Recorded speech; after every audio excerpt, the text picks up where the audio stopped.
Hello and welcome to zoology Pathshala. आज की इस वीडियो में हम बात करेंगे cell cycle and cell division के बारे में। सेल साइकिल क्या होती है पहले समझ लेते हैं। The cell cycle is a sequence of events that a cell undergoes as it grows and divides. वो क्या कह रहे हैं, सेल साइकिल वो सीक्वेंसेस हैं जो एक सेल में होते हैं जब वो ग्रो हो रहा होता है और डिवाइड करता है अपने आप को। ठीक है, it consist of interface preparing for division and the mitotic phase where division occurs. मतलब कि इसमें दो फेजेस होते हैं, एक होता है इंटरफेज जहाँ पे सेल जो है प्रिपेयर हो रहा है डिवीजन के लिए, और एक होता है हमारा माइटोटिक फेज जहाँ पे डिवीजन जो है सेल का एक्चुअली में होगा। ठीक है, cell division ensures the continuity of life allowing organism to grow, repair tissues and reproduce. Cell division से क्या होता है कि जो हमारी लाइफ की कंटिन्यूटी है वो बनी रहती है, जो हमारे ऑर्गेनिज्म हैं वो ग्रो करते रहते हैं, ग्रोथ होती है उनकी सेल डिवीजन होने से।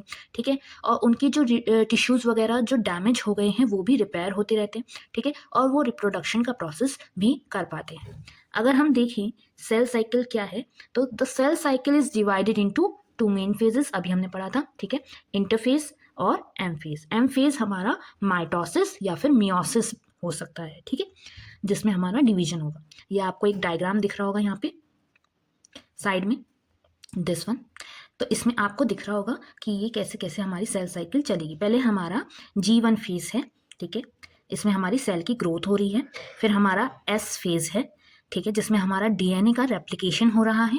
फिर हमारा G2 फेज है जिसमें हमारा प्रिपरेशन हो रही है सेल की। ठीक है, फिर हमारी एम फेज आती है। एम फेज हमारी माइटोसिस या फिर मियोसिस, दोनों में से कोई सा भी डिवीजन हो सकता है, जिसमें हमारा सेल जो है डिवाइड करेगा। ठीक है, अब ये G1 S और G2 फेज जो होती है इन्हें हम कहते हैं इंटरफेज। ठीक है, और जो हमारा एम फेज होता है वो हमारा एक्चुअल सेल डिवीजन का फेज होता है। ठीक है, इंटरफेज क्या होती है सबसे पहले जान लेते हैं।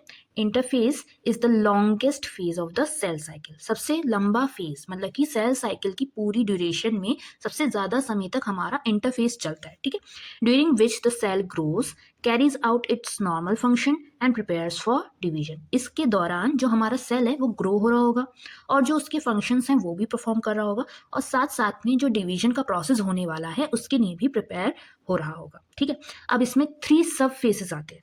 ठीक है, फर्स्ट क्या है हमारा G1 फेज या फिर फर्स्ट ग्रोथ फेज भी जिसे हम बोलते हैं। इसमें मेजर इवेंट्स या क्या क्या मतलब इसमें पॉइंट्स आ गए। ठीक है, इसमें क्या होगा, जो हमारा सेल होगा वो ग्रो करेगा साइज में, उसके जो प्रोटीन्स होंगे और जो ऑर्गेनल्स होंगे वो सिंथेसाइज्ड होंगे। ठीक है, और जो सेल होगा वो प्रिपेयर करेगा डीएनए रेप्लिकेशन के लिए। उसका जो डीएनए है उसके रेप्लिकेशन प्रोसेस जो है यहाँ पे प्रिपरेशन स्टार्ट हो जाएगी। ठीक है, अब हमारा आ गया एस फेज। एस फेज क्या होता है, सिंथेसिस फेज। इसमें सिंथेसिस हो रहा है। ठीक है, डीएनए रेप्लिकेशन हो गई यहाँ पे, डीएनए सिंथेसिस। ठीक है, each chromosome duplicates to form sister chromatids. जो क्रोमोसोम्स हैं, ठीक है, वो क्या करेंगे, डिवाइड होंगे, डुप्लीकेट होंगे और अपनी सिस्टर क्रोमैटिड्स को फॉर्म करेंगे। ठीक है, अब थर्ड फेज क्या है हमारा G2 फेज, जिसे हम सेकंड ग्रोथ फेज भी बोल सकते हैं। इसमें क्या होगा, जो हमारा सेल होगा वो प्रिपेयर करेगा हमारे एम फेज के लिए या फिर माइटोसिस या मियोसिस, जो भी डिवीजन होने वाला है उसके लिए। ठीक है, और इसमें जो नेसेसरी एंजाइम्स और प्रोटीन्स होंगे वो भी सिंथेसाइज्ड होंगे सेल के अंदर। और जो सेल का जो डीएनए था उसमें कोई भी रेप्लिकेशन के दौरान अगर कोई भी एरर क्रिएट हुआ है तो वो भी सेकेंड ग्रोथ फेज में ही चेक होता है कि उसमें कोई एरर ना हो। ठीक है, अब हम चलते हैं, अगर हम इसमें देखें चेक पॉइंट्स क्या हैं, तो a major check point at G1 S transition determines if the cell will produce to DNA proceed to DNA replication. जब G1 फेज से एस फेज में सेल जा रहा होगा तो एक चेक पॉइंट होता है, मतलब कि एक चेकिंग होती है सेल में। ठीक है, जिसमें उसमें ये देखा जाता है जो सेल है वो डीएनए रेप्लिकेशन करेगा या नहीं करेगा। ठीक है, उसका डीएनए रेप्लिकेशन होगा या नहीं होगा। ठीक है, और जो G2 से एम फेज, मतलब कि जो लास्ट फेज है इंटरफेज की थर्ड स्टेज है, उससे जब हम डिवीजन वाले फेज में जा रहे हैं तो उसमें क्या होगा कि उसमें सेल जो है वो इंश्योर करेगा कि जो डीएनए रेप्लिकेट हुआ है वो प्रॉपर वे में हुआ है, उसमें कुछ एरर तो नहीं है। ठीक है, अभी जैसे हमने बताया था। अब डिवीजन फेज जो है सेल डिवीजन या एम फेज जिसे हम बोल रहे थे, तो इसमें क्या है, cell division occurs in 2 forms. ठीक है, एक हो गया हमारा माइटोसिस, एक हो गया हमारा मियोसिस। अब ये दोनों क्या है, माइटोसिस में 2 आइडेंटिकल डॉटर सेल्स बनते हैं जो जेनेटिकली बिल्कुल हमारे जो सेल था उसके क्लोन्स हो गए एक तरह से। ठीक है, मान लो कॉपी होते हैं। ठीक है, जेनेटिकली आइडेंटिकल डॉटर सेल्स हमारे बनेंगे माइटोसिस डिवीजन में, एक सेल से 2। ठीक है। और मियोसिस में क्या होगा, produces 4 genetically diverse daughter cell, ये जेनेटिकली अलग होंगे और 2 की बजाय यहाँ पे 4 सेल्स बनेंगे, 4 डॉटर सेल्स हमारे एक सेल से बनेंगे। ओके, अब ये देख लेते हैं, यहाँ पे आपको साइड में सेल डिवीजन की पूरी आपको डायग्राम देखने के लिए मिल रही होगी। पहले हमारा इंटरफेज है, G2 फेज दिखा रखा है इसमें, जिसमें हमारा सेल जो है प्रिपेयर हो रहा है सेल डिवीजन के लिए। फिर हमारा जब डिवीजन स्टार्ट होता है तो उसमें एक फेज आती है अर्ली प्रोफेज, इसमें जो स्पिंडल पोल हैं वो हमारे पोल्स पे जाके कलेक्ट होने लगते हैं। फिर late prophase, metaphase, anaphase, telophase और इंटरफेज। फिर से दोबारा से जब ये सारी स्टेजेस आ जाएंगी तो उसके बाद में हमारा सेल जो है वो G1 फेज में दोबारा से एंटर कर जाएगा, जो न्यू डॉटर सेल्स बनेंगे। अब ये फेजेस क्या होते हैं ये हम आगे पढ़ेंगे। माइटोसिस देख लेते हैं, माइटोसिस क्या होता है। Mitosis occurs in the somatic cells, somatic cells वो होते हैं जो हमारी ग्रोथ के लिए रिस्पॉन्सिबल होते हैं या हमारी प्रॉपर फंक्शनिंग के लिए रिस्पॉन्सिबल होते हैं, ठीक है। अब ये माइटोसिस जो होगा जिसमें एक सेल से 2 डॉटर सेल्स बन रहे हैं, ये हमारे सोमैटिक सेल्स में होगा। ओके, अब ये क्या करेगा, 2 आइडेंटिकल डॉटर सेल्स बनाएगा, ये अभी हमने पढ़ा था। It consist of karyokinesis, karyokinesis हमारा होता है न्यूक्लियर डिवीजन, न्यूक्लियर जब डिवाइड होगा, न्यूक्लियस जब डिवाइड होगा सेल का तो उसे हम बोलेंगे कैरियोकाइनेसिस। और साइटोकाइनेसिस, साइटोकाइनेसिस जो हमारा साइटोप्लाज्म है सेल का जब वो डिवाइड होगा तो उसे हम बोलते हैं साइटोकाइनेसिस। तो माइटोसिस में 2 फेजेस हो गए, कैरियोकाइनेसिस एंड साइटोकाइनेसिस। अब इसके स्टेजेस की अगर हम बात करें, जैसे अभी हमने देखा था डायग्राम में, फर्स्ट फेज है हमारा प्रोफेज, ठीक है। इसमें क्या क्या इवेंट्स ऑकर होंगे सेल के अंदर, जो उसका क्रोमैटिन होगा, ठीक है, वो क्या होगा, कंडेंस हो जाएगा और उसमें जो क्रोमोसोम्स थे, मतलब जो क्रोमैटिन है वो कंडेंस हो गया और जो क्रोमोसोम्स हैं वो साफ दिखाई देने लग जाएंगे, कि उसके क्रोमोसोम सेल्स के दिखने लग जाएंगे, ठीक है। Each chromosomes consist of 2 sister chromatids, अब हर एक क्रोमोसोम जो है वो 2 सिस्टर क्रोमैटिड्स उसके होंगे, ठीक है। न्यूक्लियर एनवलप जो होगा वो ब्रेक डाउन होना स्टार्ट हो जाएगा, ठीक। अब सेंट्रियोल्स, अगर एनिमल सेल की हम बात करें तो उसमें जो सेंट्रियोल्स होंगे वो अपोजिट पोल्स पे चले जाएंगे और क्या फॉर्म करेंगे, स्पिंडल फाइबर्स का फॉर्मेशन करेंगे। ये इतना काम हमारा प्रोफेज में होगा। क्रोमोसोम विजिबल हो जाएंगे, अपने सिस्टर क्रोमैटिड्स बनाएंगे वो, ठीक है। न्यूक्लियर एनवलप जो है वो ब्रेक डाउन हो जाएगा। और अगर हम एनिमल सेल्स में देखें तो जो सेंट्रियोल्स होते हैं वो अपोजिट पोल्स पे चले जाएंगे और स्पिंडल फाइबर्स का फॉर्मेशन करेंगे। अगर हम मेटाफेज की बात करें, प्रोफेज के बाद क्या आती है हमारी मेटाफेज। मेटाफेज में क्या होगा, जो क्रोमोसोम्स हमारे बने थे, ठीक है, वो सेल के इक्वेटोरियल प्लेट पे आकर के अलाइन हो जाएंगे। जैसे आपको अर्थ का एक इक्वेटर पता है ना बीच में, तो ऐसे ही मेटाफेज में होता है, जो क्रोमोसोम्स हैं वो सेल के इक्वेटर पे, इक्वेटोरियल प्लेट पे आकर के अलाइन हो जाते हैं, ठीक है। और क्या होता है इसमें, spindle fibres attach to the centromeres of the chromosome, जो क्रोमोसोम का सेंट्रोमेयर है उस पे जो है कि हमारे जो पोल्स हैं वहां से जो स्पिंडल फाइबर्स फॉर्म हो रहे हैं वो आकर के अटैच हो जाएंगे। ये काम किस में होगा, हमारे मेटाफेज में होगा। क्या काम हो रहे हैं मेटाफेज में, 2 वर्क हो रहे हैं। एक तो क्रोमोसोम्स जो हैं वो हमारे इक्वेटोरियल प्लेट पे जो है कि आकर के अलाइन हो रहे हैं, और स्पिंडल फाइबर्स जो हमारे पोल से बन रहे हैं वो आकर के उन क्रोमोसोम्स के सेंट्रोमेयर्स पे अटैच हो रहे हैं, ठीक है। अब थर्ड फेज आ गई हमारी एनाफेज। एनाफेज में क्या होता है, जो हमारे सिस्टर क्रोमैटिड्स हैं, ठीक है, जो इक्वेटोरियल प्लेट पे जो अलाइन हुए थे वो क्या होंगे, अब पुल किए जाएंगे पोल्स के साइड में। जो उसका सेल की पोल्स हैं वो स्पिंडल फाइबर्स जो हैं इन सिस्टर क्रोमैटिड्स को अपनी तरफ पुल करने में वर्क करेंगे, ठीक है। इससे क्या होगा, जो सेल होगा वो इलोंगेट्स हो जाएगा और माइक्रोट्यूब्यूल्स कॉन्ट्रैक्ट, जो सेल का जो शेप होगा, ठीक है, वो कैसा हो जाएगा, एलोंगेट हो जाएगा, ठीक है। ये वर्क किस में हो रहा है, हमारा एनाफेज में हो रहा है। अब फोर्थ स्टेज क्या आ गई हमारी, टीलोफेज। क्या है, टीलोफेज। टीलोफेज में क्या होगा, जो क्रोमैटिड्स हमारे पोल्स पे पहुंचे हैं, ठीक है, वो डिकंडेंस होंगे। डिकंडेंस होंगे मतलब कि वो दोबारा से हमारा जो क्रोमैटिन था उसमें फॉर्म हो जाएंगे, ठीक है। जो क्रोमैटिड्स थे वो पोल्स पे पहुंचे और वहाँ पे डिकंडेंस हो गए और उन्होंने दोबारा से क्रोमैटिन जो है हमारा फॉर्म किया।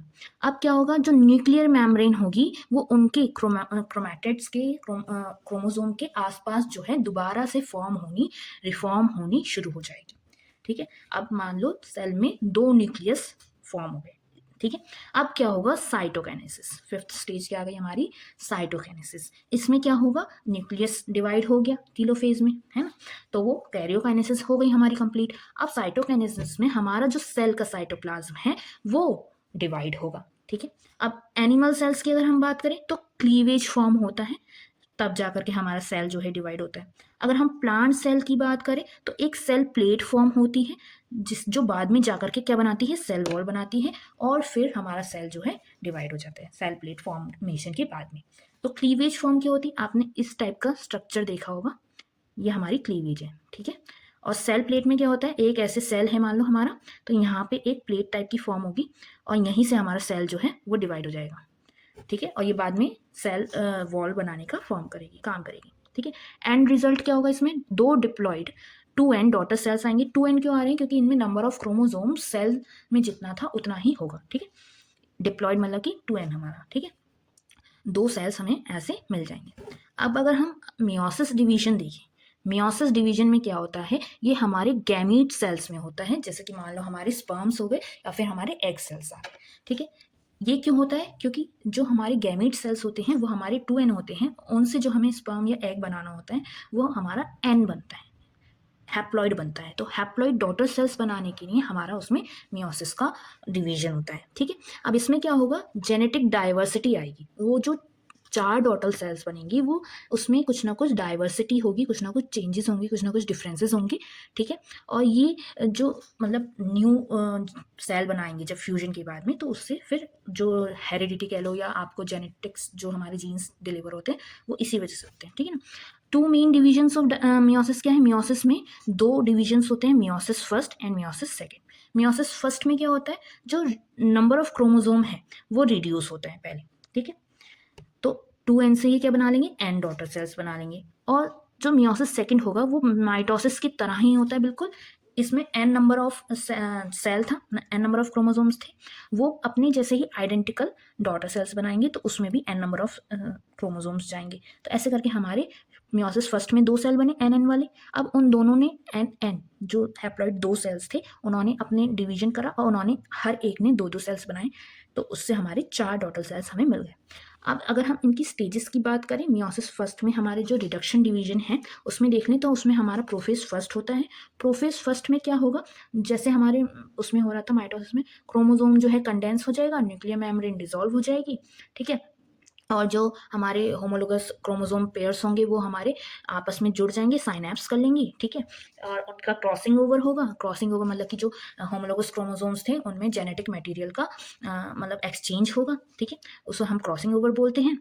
और फिर हमारी मेटाफेज 1 स्टेज जो है वो आ जाएगी। मेटाफेज 1 स्टेज में क्या होगा, होमोलोगस क्रोमोसोम्स जैसे हमारे माइटोसिस में हो रहे थे वैसे ही इक्वेटोरियल प्लेट पे आकर के अलाइन हो जाएंगे, ठीक है। अब इसमें क्या होगा, दूसरा स्टेप, ये इक्वेटोरियल प्लेट पे जब आकर के अलाइन हुए तो जो सेम टाइप की क्रोमोसोम्स होंगे वो इंडिपेंडेंट क्रोमोसोम्स जो हैं वो जो है स्पिंडल फाइबर से अटैच होते जाएंगी और वो मतलब कि आपस में डिस्टिंक्टली दिखने लगेंगे अभी, ठीक है। फिर हमारे एनाफेज फर्स्ट आ गई हमारी। फिर एनाफेज फर्स्ट में क्या होगा, अब ये जो होमोलोगस क्रोमोसोम्स थे, सेम टाइप के क्रोमोसोम्स थे, ये अपोजिट पोल्स पे पहुंच गए, ठीक है, सिस्टर क्रोमैटिड्स बन गए। और फिर हमारी टीलोफेज फर्स्ट या फिर साइटोकाइनेसिस आ गई। टीलोफेज फर्स्ट में वही था हमारा जो न्यूक्लियस का फॉर्मेशन होने लगेगा, न्यूक्लियर और जो क्रोमैटिड्स थे वो क्रोमोसोम फॉर्म कर लेंगे, क्रोमैटिन फॉर्म कर लेंगे, ठीक है। फिर हमारे साइटोकाइनेसिस में हमारा सेल जो है वो डिवाइड होगा, उसका डिवीजन हो जाएगा, उसके साइटोप्लाज्म का डिवीजन हो जाएगा, ठीक है।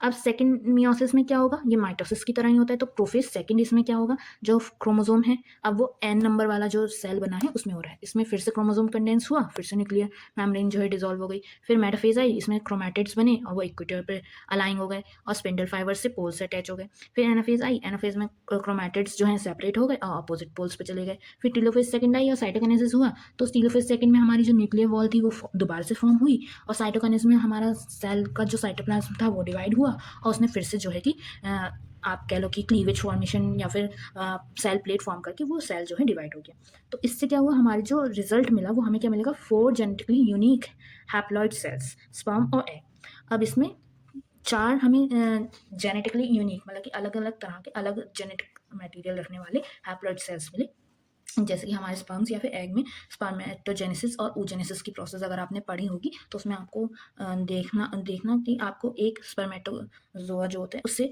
कितने स्पर्मेटोइड्स वगैरह मिलते हैं, ठीक है। तो उससे आपको ये चीज़ और अच्छे से समझ में आ जाएगी। अब आगे चलते हैं, अगर हम की डिफरेंसेस देख लें माइटोसिस और मियोसिस में, तो नंबर ऑफ डिवीजन माइटोसिस में 1 ही होता है और मियोसिस में 2 होते हैं। Number of daughter cells mitosis में 2 मिलते हैं और मियोसिस में 4 मिलते हैं। जेनेटिक वेरिएशन की अगर हम बात करें तो माइटोसिस में कोई जेनेटिक वेरिएशन नहीं होता क्योंकि इसमें आइडेंटिकल डॉटर सेल्स बनते हैं, लेकिन मियोसिस में होता है क्योंकि इसमें क्रॉसिंग ओवर होता है हमारी जो सिस्टर क्रोमैटिड्स हैं या क्रोमैटिड्स हैं उनका। ठीक है, टाइप्स ऑफ सेल्स अगर हम देखें तो माइटोसिस हमारा सोमैटिक सेल्स में होता है और मियोसिस हमारा गैमीट सेल्स में होता है। अगर हम क्रोमोसोम नंबर की बात करें तो हमारे माइटोसिस में 2n के 2n ही रहेंगे जो हमारी डॉटर सेल में क्रोमोसोम नंबर होगा, लेकिन मियोसिस में जो 2n होते हैं सेल्स वो अपने डॉटर सेल्स जो बनाएंगे उसमें n नंबर ऑफ क्रोमोसोम्स रहेंगे। अगर हम रेगुलेशन देखें कि सेल साइकिल का रेगुलेशन क्या होता है तो इसमें कुछ टाइप के चेक पॉइंट्स होते हैं जो आपने ऊपर भी पढ़े थे, मैंने बताए थे कि G1 से S फेज में जा रहा है तो चेक पॉइंट्स हो रहे हैं और G2 से M फेज में जा रहा है तो चेक पॉइंट्स हो रहे हैं। और प्रोटीन्स भी मतलब इसमें देखे जाते हैं कि जो सेल के प्रोटीन्स हैं वो कैसे वर्क कर रहे हैं। ठीक है, अब G1 और S फेज का चेक पॉइंट्स में जो DNA है वो इंटैक्ट हो रेप्लिकेशन की प्रोसेस से पहले तो वो एप्लीकेशन जो है अच्छे से कर पाएगा, सही से कर पाएगा। और G2 एम फेज में जो चेक पॉइंट होता है उसमें क्या होता है कि जो DNA रेप्लिकेट हुआ है उसमें तो कोई एरर नहीं है, ये चीज़ देखी जाती है। स्पिंडल असेंबली चेक पॉइंट होता है एक, जिसमें जो क्रोमोसोम्स हैं वो हमारे जो आपस में अटैच हो रहे थे एनाफेज वाली फेज से पहले, ठीक है, वो सही से अटैच हुए हैं या नहीं हुए हैं, प्रॉपर्ली अटैच हुए हैं या नहीं हुए हैं, ये इंश्योर किया जाता है, ये देखा जाता है, जिससे कि वो मतलब जब सेल का डिवीजन हो तो प्रॉपर्ली वो उस सेल में पहुंच पाए। ठीक है, अब failure in regulation can lead to uncontrolled cell division resulting in cancer. अगर सेल साइकिल रेगुलेट वे में नहीं चली, रेगुलेशन इसका नहीं हो प्रॉपरली, या फिर इसमें डीएनए में रेप्लिकेशन के दौरान या क्रोमोसोम्स में रेप्लिकेशन के दौरान कुछ भी जो है कि एरर ऑकर होता है और अनकंट्रोल्ड सेल डिवीजन होता है, मान लो सेल डिवीजन बहुत ज़्यादा मात्रा में हो जाता है तो इससे हमारे कैंसर मतलब डिसीज़ कह लो या एक तरह से कैंसर की प्रॉब्लम भी हो सकती है। ठीक है, कंक्लूजन क्या है आज की हमारी इस टॉपिक का, जो सेल साइकिल होती है वो गवर्न करती है हमारी सेल ग्रोथ और डिवीजन को। ठीक है, माइटोसिस में हमारे 2 आइडेंटिकल डॉटर सेल्स बनते हैं जो हमारे ग्रोथ और टिश्यू रिपेयरिंग का वर्क करते हैं, इसलिए वो सेल्स बन रहे हैं। ठीक है, मियोसिस में हमारे गैमीट सेल्स बन रहे हैं जो हमारे रिप्रोडक्शन और जेनेटिक मटीरियल डाइवर्सिटी को इंश्योर करते हैं। ठीक है, और अगर हम प्रॉपर रेगुलेशन नहीं करेंगे मतलब हमारी बॉडी में प्रॉपर रेगुलेशन नहीं हो सेल साइकिल का तो हमें डिसीज़ हो सकती है कैंसर के जैसे। तो यही था हमारा आज का topic, cell cycle and cell division. ऐसे ही और भी टॉपिक्स पे अगर आपको नोट्स चाहिए या कुछ भी आप पढ़ना चाहते हैं तो आप मेरे चैनल को फॉलो कर सकते हैं। Please like share and subscribe my channel. और अगर आपको किसी भी टॉपिक पे नोट्स चाहिए, कोई भी टॉपिक समझना हो तो मुझे आप कमेंट करके ज़रूर बताएं, मैं उस टॉपिक पे आपको वीडियो अपलोड ज़रूर करूँगी। Thank you. Bye bye.